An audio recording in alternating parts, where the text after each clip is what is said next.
Сіз менің видеомды босқа көріп отырған жоқсыз. Өмірде ешқандай нәрсе кездейсоқ емес. Бұл сізге беріліп отырған белгі. Жаратушы сізге әртүрлі жолмен тілдеседі. Осы жолғы Джо Диспензаның сабағына 8100 адам келді.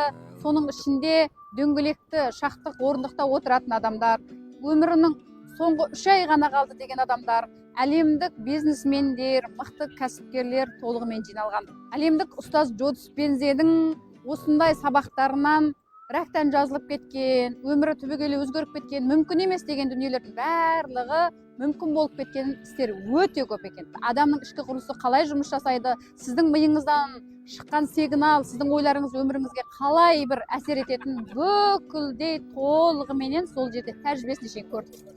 Егер сіз қазір ауырып отырған болсаңыз, бүкілдей аурудан сауығып аласыз. Күйеуге шыға алмай жатсың ба, балалы бола алмай жатсың ба, жұмысың жүрмей жатыр ма, қарыз болып жатырсың ба, барлығы да бекер болған жоқ. Енді сіздің өміріңіздің өзгеретін уақыты келді. Тек қана жер басып жүргеніңе қуанып жүре бермей, өміріңді сен өзгертпесең, бұлайғы өміріңде де өзгеріс болмайды. Балаларың, сенің балаңның баласы тек қана сенің өміріңді қайталай береді.